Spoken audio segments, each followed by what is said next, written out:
Bonjour, Parasha Chukat, Chukat HaTorah. Chukat HaTorah, on va parler d'un décret de la Torah. Il n'y en a que 4 qui sont spécifiés dans la Torah, même s'il y a beaucoup de Chukim. Les 4 Chukim spécifiés dans la Torah, c'est le Yiboum, le devoir d'épouser la femme de son frère quand son frère est décédé, alors que si jamais on la touche quand il est vivant, c'est vraiment très très grave comme péché. Le shatnez, c'est-à-dire les vêtements qui sont mélangés de lin et de laine sont interdits, sauf pour le sacerdoce, en ce qui concerne le talit ou le vêtement du Kohen Gadol et du Kohen. Ensuite, le bouc émissaire et la vache rouge. On dit paradouma, donc je ne crois pas qu'on doit dire vache rousse, il faut dire vache rouge. Donc, la vache rouge, il y en a une 9 dans l'histoire, la 10e, elle apparaîtra au temps du Messie, apparemment. Et, euh, et donc, d'après Yoma 67b de Rashi, c'est Rashi qui dit ça, et Avodazara 35a, il faut même pas chercher d'explication. Même Salomon, qui est l'homme le plus sage du monde, il a échoué. On sait juste que c'est peut-être lié au veau d'or, qu'avant il n'y avait pas ces problèmes d'impureté, mais le veau d'or c'est un péché qui a euh, changé les lois de pureté et d'impureté dans le monde, et peut-être que pour se pardonner de la faute du veau d'or, on doit faire cette histoire de vache rouge. Euh, Juste un aparté, il y a 3 sortes de lois dans la Torah. Il y a les édouillotes qui sont des témoignages, comme par exemple les téphilines. On témoigne de quelque chose, on fait ça pour Dieu ou on se rappelle de la sortie d'Égypte. Ça, c'est les édouillotes. Et ensuite, il y a les mishpatim, c'est les lois civiles qu'on peut tout à fait comprendre. Ces deux édouillotes et mishpatim, on peut les comprendre rationnellement. Et ensuite, il y a les chukim qu'on ne peut pas comprendre. Donc, euh, les édouillots et les mishpatim, on peut appeler ça des mitzvot, c'est les lois qu'on peut comprendre, et les chukim, des lois qu'on ne peut pas comprendre. Comme par exemple ne pas manger du porc aussi, c'est une chukim. On ne sait pas pourquoi on ne doit pas manger du porc. Enfin, pourquoi il faut qu'il y ait des sabots fendus et des... Il y a des interprétations par contre. Mais il y a des interprétations parce que justement la Torah elle spécifie pas que c'est un chok. Mais il y a des gens qui pensent que c'est un chok, il y a des gens peut-être qui pensent que c'est pas un chok. Bref, si un juif devient impur, comment il devient impur? Il a touché un cadavre, une tombe, des ossements où il s'est penché par-dessus. Euh, il faut que ce soit le cadavre d'un juif. Si c'est un non-juif, ça ne transmet pas d'impureté. Les non-juifs morts ne transmettent pas d'impureté. Euh, Comment on sait? Parce qu'il y a marqué dans la Torah Adam, et Adam, chaque fois que c'est marqué Adam, c'est un juif. Ou bien, si on se trouve dans une tente, parce que le toit de la tente, il transmet les impuretés, donc une tente où un juif est mort, le toit transmet l'impureté à tout ce qui est sous la tente, même les choses. Et les seules choses qui ne sont pas touchées par cette impureté, c'est les récipients en argile qui sont bien fermés hermétiquement. Euh, donc, tout ce que cet homme impur qui a touché le cadavre, tout ce qu'il touche, c'est impur jusqu'au soir. C'est-à-dire, s'il touche quelque chose, il faut d'abord purifier la chose et ensuite elle est impure jusqu'au soir. Le soir, elle devient pure. Alors, qu'est-ce qu'il faut faire quand il y a ces impuretés liées à la mort? Alors, comme on est en 2449, c'est Élasar, le fils de Aaron, qui va faire sortir du camp la vache rouge et la faire abattre en sa présence. La vache, elle doit être parfaitement rouge et elle doit jamais avoir porté le joug. Ça doit être une femelle de moins de 3 ans, achetée avec le demi-shekel annuel que chaque juif donne. C'est selon le Midrash. Éléazar, il récupère le sang de l'abattage et avec son index, alors sans doute c'est index droit, il asperge 7 fois en direction du tabernacle. D'ailleurs, Munk il remarque que dans ce passage, il y a 7 fois la mention des mots Kohen, vache et pur. C'est marqué 7 fois. Donc ensuite on brûle la vache entière avec sa peau, son sang, sa fiente, tout entière, on la brûle. Et le Kohen, dans le feu, il ajoute du bois de cèdre et de l'hysope avec du fil écarlate dans le feu. À ce moment-là, quelque chose d'étrange se passe. Le Kohen et celui qui a préparé la vache, ils deviennent impurs. Et donc ils s'immergent avec leurs vêtements et ils sont impurs jusqu'au soir. C'est pas comme s'ils avaient touché un juif mort. Le juif mort transmet beaucoup plus d'impureté qu'un animal mort, qu'un non-juif. Un non-juif, il transmet aucune impureté d'ailleurs. Donc c'est vraiment étrange. Il y a quelques midrashim qui essayent de nous consoler de ça, mais je ne sais pas comment il faut le prendre. Donc, le Kohen qui est impur, celui qui a fait tout ça, qui a jeté le... Donc, Éléazar dans ce cas-là, il ne peut pas aller au tabernacle, il doit se purifier, et seulement le soir, il pourra revenir dans le tabernacle et faire le service. En attendant, il y a un homme pur qui va ramasser toutes les cendres de la vache rouge et qui va les déposer en 3 lieux. Un lieu, dans la Torah, il y a marqué pour Israël, pour eau aspersion ou pour purification. Alors, l'interprétation, je ne sais pas laquelle correspond à laquelle, mais je pense que pour Israël, c'est aux 24 familles des Kohen. Comme ça, les Kohen pourront purifier tout le monde.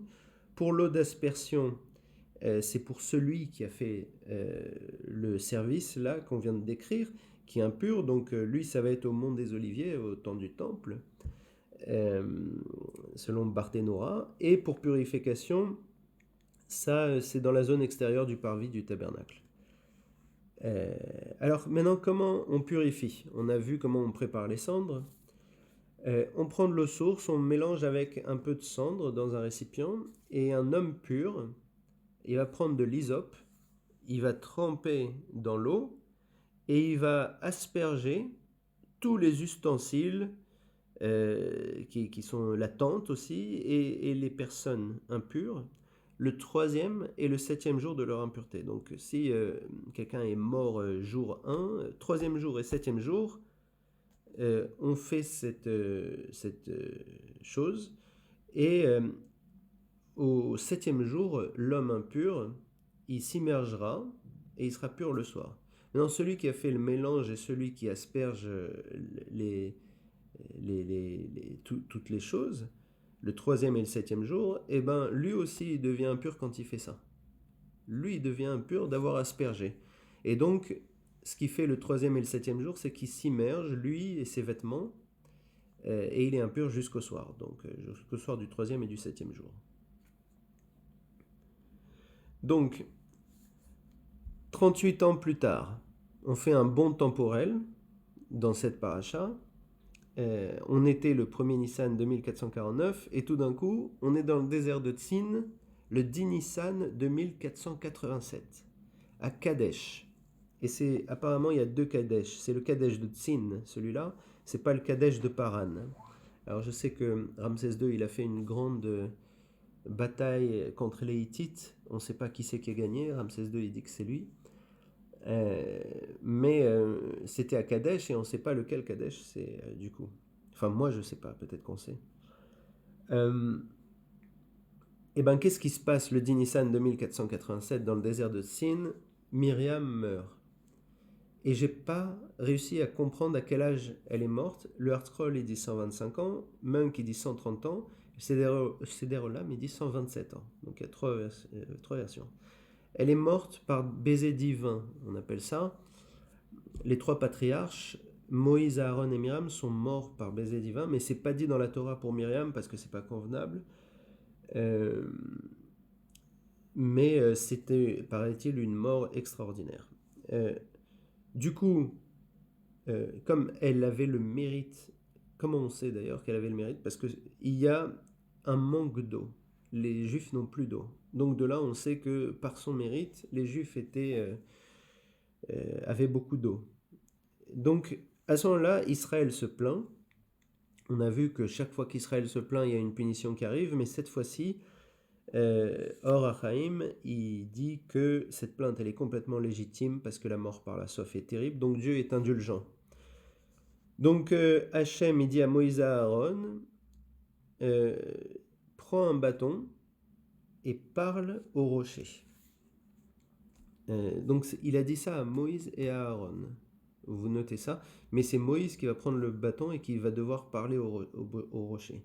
Il faut se rappeler qu'à la paracha Béchalar, dans Shemot, dans le verset 17-6, Moïse il devait frapper le rocher pour pouvoir sortir de l'eau. C'est une parabole parce que l'éducation elle doit se faire au bâton au début et puis après c'est par des réprimandes. Et parce qu'on dit que l'eau, ça représente la Torah. La Torah, on la compare souvent à l'eau. Donc c'est de l'enseignement dont on parle là. Donc en fait, Moïse, il devait enseigner la Torah au rocher quand il devait lui parler.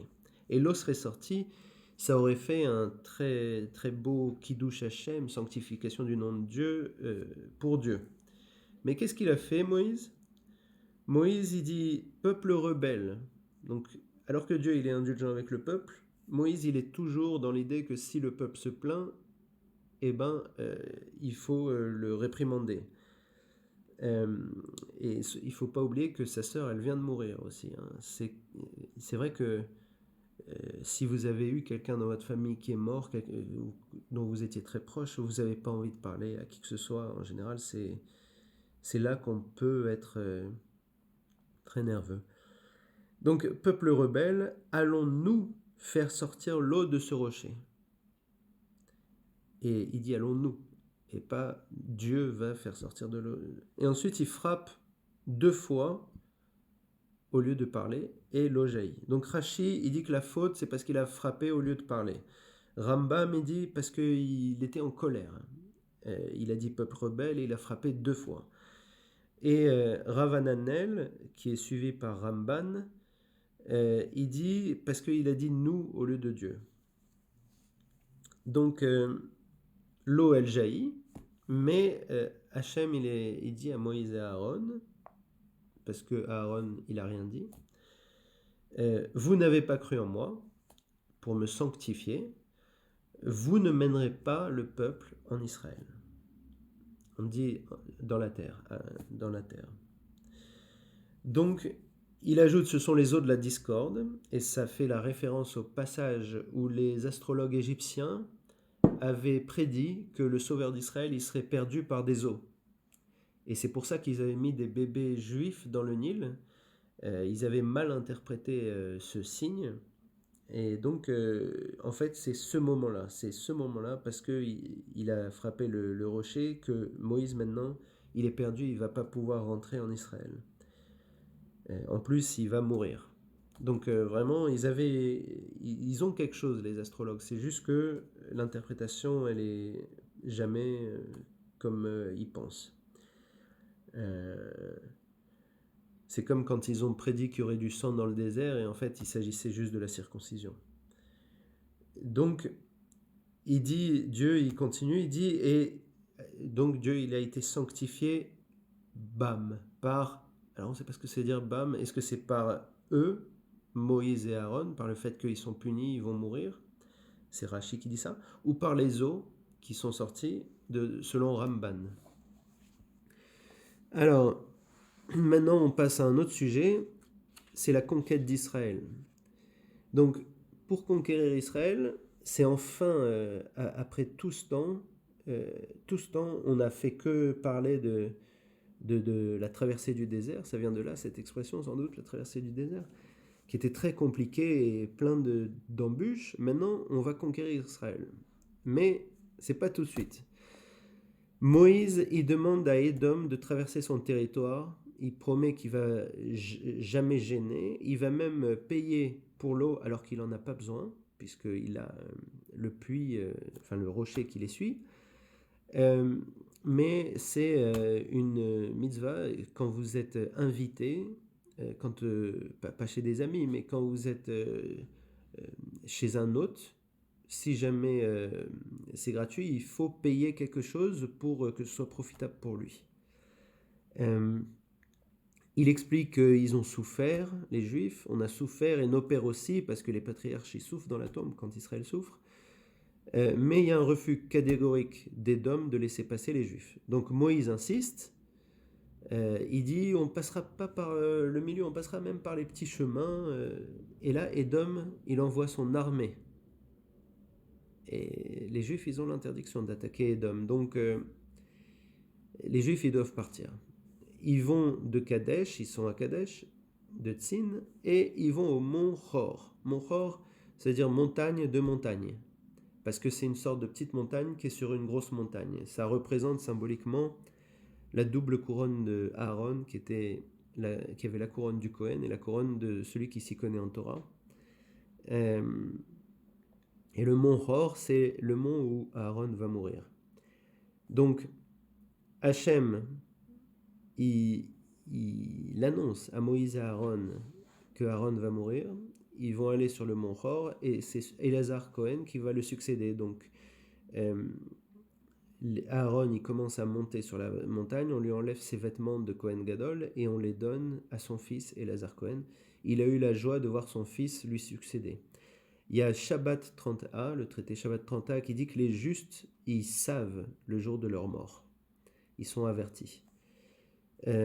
Donc ils montent les trois sur le mont Hor, et Aaron, il meurt le 1er Av 2487, à 123 ans.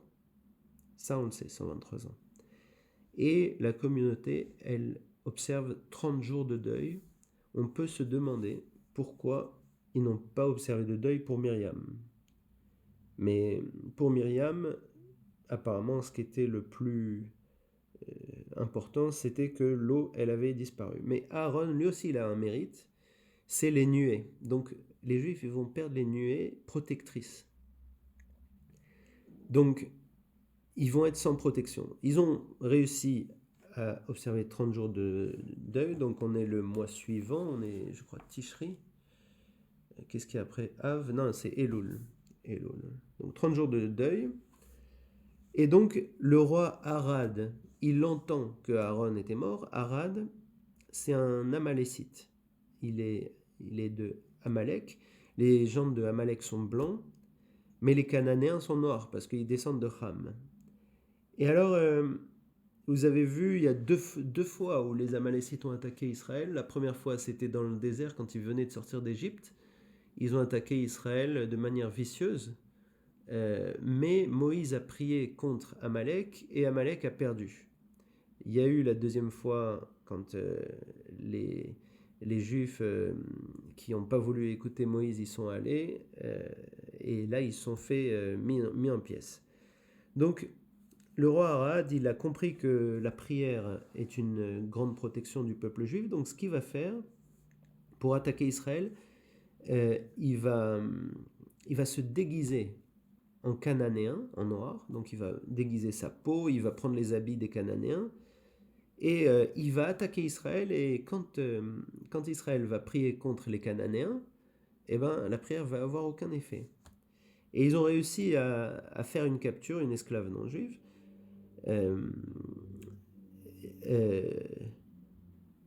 Donc, mais les Juifs, ils font une prière contre ce peuple. C'est-à-dire pas spécifique ni aux Cananéens ni aux Amalécites. Ils voient un peuple, ils disent voilà, ils font la prière contre ce peuple.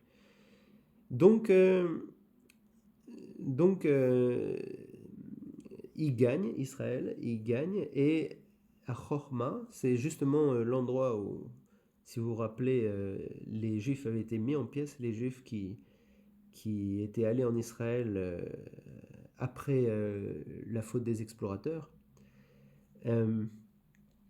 Et bien sûr, il gagne après avoir fait le vœu de consacrer toutes les villes des Amalécites au temple, ce qui sera fait beaucoup plus tard par Josué. Maintenant, il y a même qui fait une remarque intéressante.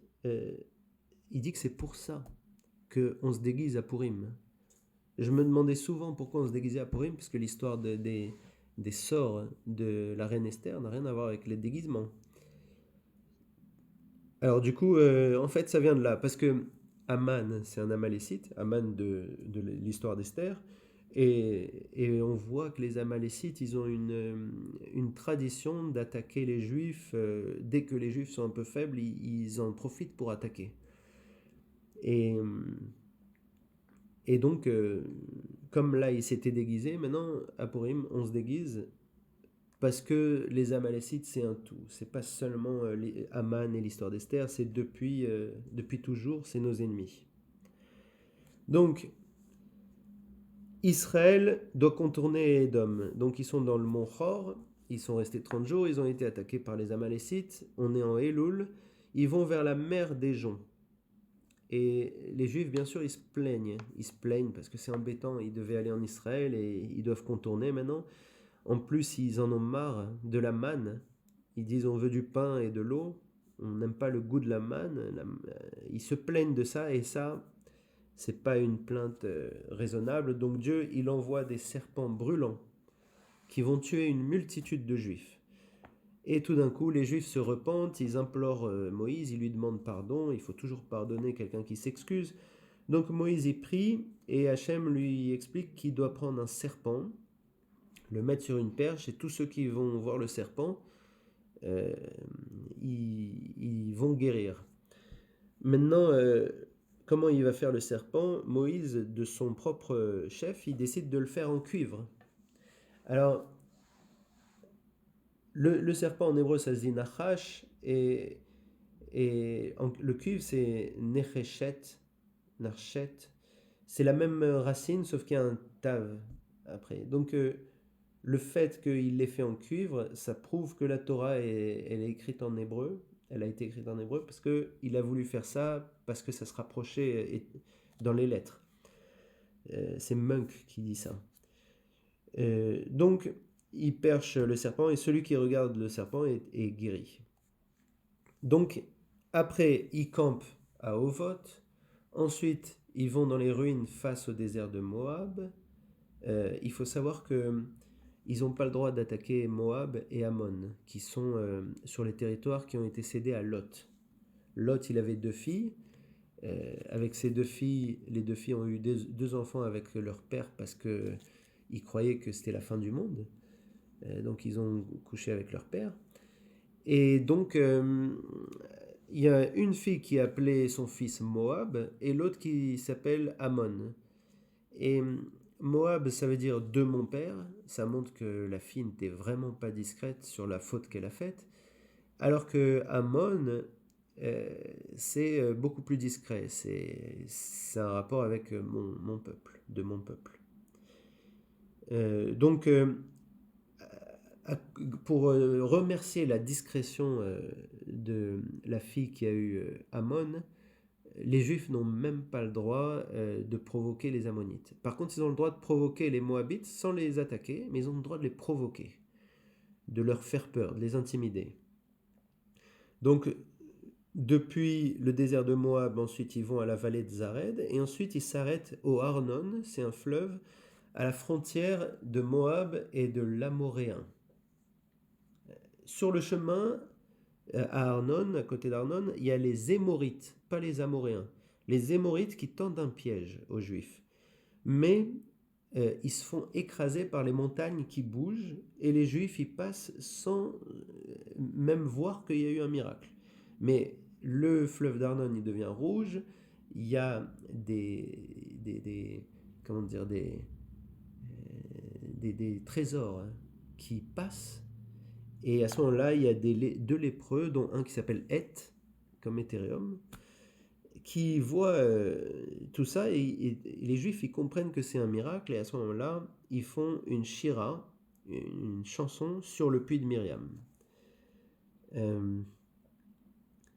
Ensuite, il y a un extrait du livre des guerres d'Hachem. C'est un livre qui a été perdu en galoute, comme le livre des paraboles de Salomon, selon Ibn Ezra. Et dans ce livre de guerre, on on parle de ce passage et c'est de là qu'on déduit tout ce que j'ai dit. Ensuite, juste une petite parenthèse, parce que c'est pas marqué ici, mais le 9 Av 2487, il n'y a plus de morts. Il n'y a plus de morts.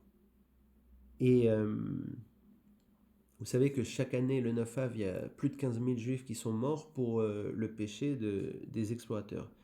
Et cette année-là, il n'y a plus de morts. Et le 15 Av, ils sont sûrs que le décret est levé, donc c'est un Yom Tov. C'est dans la paracha Shlach Lecha qu'on a vu il y a 2 semaines. Donc, on est en Elul maintenant. On est en Elul et Israël demande au roi amoréen le passage. Il demande à passer, comme il a fait pour Édom. Et là, Sichon, le roi Sichon, qui est un géant, qui est le frère d'Og et le fils de Shamchazael, d'après Rav Bechaye, il attaque Israël directement. Il dit pas oui, il dit pas non, il attaque Israël à Yahat. Et Israël gagne, il conquiert le territoire de Arnon jusqu'à Yabok, ces 2 fleuves, et il s'arrête à la puissante frontière de Hamon qu'ils n'ont pas le droit d'attaquer. Donc, parmi les villes conquises, à Sichon, il y en a une qui s'appelle Heshbon. Heshbon, c'est l'addition en hébreu. Donc, Heshbon, elle avait été conquise par Sichon à Moab. Donc, si elle avait été sous Moab, les Juifs n'auraient pas pu la conquérir, parce qu'ils n'ont pas le droit d'attaquer Moab. Mais Sichon a conquis à Moab, les Juifs ont conquis à Sichon, donc ça appartient aux Juifs. Comment Sichon il avait pris cette ville à Moab? Il avait fait appel à 2 sorciers, Bilam et son père Béor, et du coup ils ont eu une très grande réputation après parce qu'ils ont réussi à permettre à Sichon de prendre la ville à Moab. Mais en fait c'était le vœu de Dieu parce que Israël ne peut pas attaquer Moab, donc Dieu voulait que Heshbon revienne à Israël, et donc il a permis à Sichon de prendre Moab. Mais eux, ils ont cru que c'est grâce à Bilam et son père Béor. Ensuite, il y a une conquête de Yazer, qui a été prise par Caleb et Pinchas. Ensuite, fin Tishri 2487, il y a Og qui va attaquer Israël, parce que Og, c'est le frère de Sichon, il a vu que son frère a été tué par les Juifs, donc il va attaquer Israël. Il faut savoir que Og, il y a une tradition qui dit que c'est Eliezer, le serviteur d'Abraham. C'est un géant de plus de 500 ans. Et il attaque Israël à Édrei. Et à ce moment-là, Moïse a peur parce que comme c'est le serviteur d'Abraham, il a des mérites, dont par exemple celui d'avoir annoncé que Lot avait été capturé. Vous vous rappelez, quand il y a eu la guerre des rois, Lot a été capturé, et donc Og, il est arrivé vers Abraham, et il lui a annoncé que son neveu a été capturé. Mais Dieu, il annonce à Moïse qu'il avait des mauvaises intentions. En fait, il a annoncé ça à Abraham parce qu'il espérait qu'Abraham, il aille attaquer, il se fasse tuer, et en fait, il convoitait Sarah, la femme d'Abraham. Donc Dieu, il dit, ne crains rien, prends possession de son territoire. Et on a une partie de toutes ces guerres, surtout celle-là, dans les psaumes de David, 136, les versets 18 à 22. Après ça, il campe dans la plaine de Moab, encore pour provoquer Moab, sur les rives du Jourdain, face à Jéricho. Et c'est là que la paracha Chukat s'arrête. À bientôt pour la semaine prochaine.